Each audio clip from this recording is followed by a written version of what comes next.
guys, it's Pastor Hannah here, and I'm so excited that you are here to join us for our live stream tonight.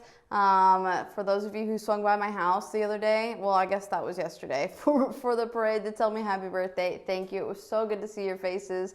For those of you who I've seen on my little visits to your houses, it's been so good to see you. And for those of you who I haven't seen yet and you're watching this and thinking, oh, Hannah hasn't visited me, it's coming. Just give me some time, okay? I'm trying to hit everybody, and I just love to sit and chat, so it takes up some time. But I hope you guys are excited about meeting together tonight via live stream. I'm excited to chat with you. Obviously, we're over in the chat bar if you're watching the wellyouth.online.church. And if you're watching this later, then just know that I chatted while we watched it the first time. Anyway, I've got a couple of announcements for you guys. Number one, no church for the time being in person. But we are obviously meeting online at the wellyouth.online.church every Wednesday night at 7:30 p.m. During the time where we are social distancing. Number two, we get to earn points during this time. You guys have challenges and things that you get to do to earn points. And if you go check out our newsletter, the link is in the bio on our Instagram, which is the Wellness of Teens, and also in just a link on our Facebook page in the newsletter. There's a list of ways that you can earn points. Now, some of you guys are doing good. Chloe Walker jumped in the game this week whenever she colored the pictures, the really ugly sketches I did of all of us youth sponsors. So me, Alan, Jerome, and Skiler, she colored every one, and it was awesome. So she got 100 points for that, and that was really, really great. And I'm proud of her. And I'm proud of all of you other guys who are doing things to earn points. Now, at the end of this time together, the person with the most points is going to win a really, really, really cool prize. And I want you guys to want that prize because I want it, but I can't have it because, you know, I'm the boss. So, unfortunately, that's the way things work. But I want to bless you guys with this prize, and it's going to be great. Well, not you guys, but one of you, whoever gets the most points. And another thing that was added this week to the newsletter as a way to earn points, which I mentioned last week, and there are examples in the newsletter that you can get points for dressing up as a classical piece of art, right? So I'm thinking like the Mona Lisa, or if you somehow like paint yourself in a crazy way and do like the Scream or anything like that. I think it'd be a lot of fun. So I'll probably post my picture this week of me dressed up as my classical piece of art. I'm not going to tell you which one I'm going to do, but I'm really excited about it. And so, yeah, so get to doing that, get to points, because I think it's a fun way to stay connected as you send me in the things that you do to earn points. I don't know if I mentioned this already, but we do have a Zoom meeting. Did I mention that, Skiler? We have a Zoom meeting at 7 p.m. on Saturday night, and I will set a reminder because I set it on my laptop and it didn't go through on my phone this week, and so I forgot again. But the good news is Alan has said he will also remind me. So do not fret, my little ones. We will have a Zoom meeting Saturday at 7 p.m. I'm excited to see you there. Obviously, I'll send out the code just a little bit before, probably between 6 and 6:30. That way you guys can get ready and get connected so we can hang out. It's going to be great. For those of you who were thinking about going to Belize, well, if you had already put down your deposit to go to Belize with the Temple Church this year, I just wanted to remind you, if you hadn't heard, that Belize trip has been postponed until likely 2021. More details on that will come whenever somebody else comes up with details for it. I will obviously let you know. But as for now, just know that we aren't taking that trip this summer. And as far as other events for the summer goes, we're just waiting on a word for those kind of things. So be patient with us and just be excited because no matter what happens, we're going to have a great summer because Jesus is still on the throne. Okay, so I want you guys to go ahead and text somebody from the youth group, right? So the past few weeks, it's been like somebody from the youth group or somebody from school. But this week, I want to direct it straight towards the youth group because it is week 6 of not meeting together. And that is crazy to me, but I know we all miss each other. So text somebody from the youth group that you haven't seen in a little bit or haven't talked to and just say, hey, thinking about you, praying for you. Hope you're doing well. That way we can stay connected with our friends during this time. And it's just going to be really good once we get all back together just to see each other. I want you guys to reach out to people because I know you know how much you love to be spoken to and you love to be reached out to, that somebody cares. So show your fellow people in the youth group that you care because Christ cares about us, so we get to care about others. All right, that about sums it up for the announcements, and I've got something for you guys this week. We have not me being your speaker tonight, but our one and only Skiler Pierce, and I'm really excited about the devotional that she gets to bring to you guys. It's something that we talked about earlier this week, and I'm just really excited for the message that God has laid on our heart that she wanted to share with you guys. So without further ado, here is Skiler. Hey guys, Skiler here. I'm going to be doing the devotional tonight. As we get started, I want to ask you guys, who is God to you? Not just who is God or what does God do or doesn't do, but who is He to you? See, throughout the Bible, God is so many different things. In Genesis, He's the creator. In Exodus, He's a jealous God who will fight for His people. In 1 John 4:8, God is love. And in Isaiah, God is compassionate, and God is faithful and just. God is a shelter for the weary. He's the good shepherd, the vine, the Father, almighty and powerful. But simply, He is God. Now see, we're all made different. I'm not like Hannah, Hannah's not like me, and if you've ever heard one of our conversations, you will know that that is evidently clear, that we are not the same kind of person. Some people are more stubborn. Some people are really easygoing. Some people are super outgoing, and some people aren't. And that's okay, because we are all fearfully and wonderfully made by God. And that's a promise. So never think that you're not worth anything, because you're worth the world. Anyways, because we're all made so different, we all see different aspects of God's character differently. So while one person may see His faithfulness and kindness more clearly than another person might see how He saves or His strong hand, that's just how we are. That's how God has a relationship with us. Now we're going to look at a few different people in the Bible. Right now, let's look at David. God took this little shepherd boy who was the least in his family line, and his family line the least in the tribe of Judah. God took little David and blessed him and raised him up to be this amazing king and mighty warrior. He's one of the highest esteemed kings in Israelite history before the kingdom split. But it wasn't always easy being King David. See, there were several different plots and conspiracies on his life to try and kill him. And God saw him through that, and He intervened in every situation. And even though all of this crazy stuff was going on, even still, David said who God was to him. And in 2 Samuel and in the entire book of Psalms, David says, this is from 2 Samuel 22, "The Lord is my rock, my fortress, my deliverer.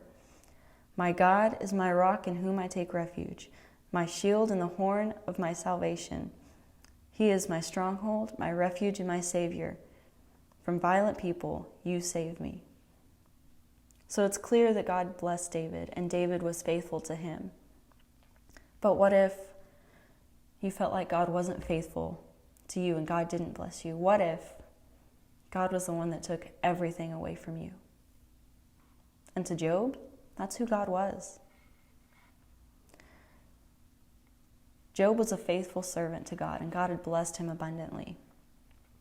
And then the devil saw that and said, well, God, if I do all these terrible things, if I devastate his livelihood, take his children, and afflict him with all of these painful boils and ulcers, surely He will curse you. And God said, He won't. So the devil went and he did all these things. All these natural disasters struck his flocks and herds and tore down his houses and his children's houses, and no one survived except for one servant to come and tell Job what had happened. And this is what Job says in chapter 3, right after all of these terrible things have happened. Why is life given to those with no future? Those God is surrounded with difficulties. I cannot eat for sighing. My groans pour out like water. What I had always feared has happened to me. What I had dreaded has come true. I have no peace, no quietness. I have no rest. only trouble comes. To Job, God was the one that took everything from him. And his friends, Job's friends that came to comfort him, didn't do a very good job. Because in the midst of the pits and the valley that Job was in, everyone around him was like, Job, you really messed up here, even though he hadn't. And Job knew he hadn't. Even his wife said, Job, just curse God and die already. Like, oh my word. Job was in the pits. But he never cursed God, and he was always faithful to God. And later on we see that because of that, God was faithful to Job and blessed him 3 and 4 times over. But let's go back to David. There was something that both of these men had in common. They had a heart after God, and they were faithful to God no matter what. So in this crazy time, when things are different and things are scary and we can't see our friends and even our distant family that we're really close to, like aunts and uncles, even though we feel like we're in the pits, just remember that God is with us and God is faithful to us if we are faithful to Him. So as we go on, let's think about who God is to you. Because no matter who God is to you, He is always God. And He is always loving, and He will always be right there by your side, waiting for you to come to Him and rejoice. Like in Hannah's sermon a week or two ago, the prodigal son come home. God will always be there with you, and He will always fight for you. So no matter who He is to you, remember that God is always faithful, and He always loves you, and He always wants the best for you. That's all I got.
day.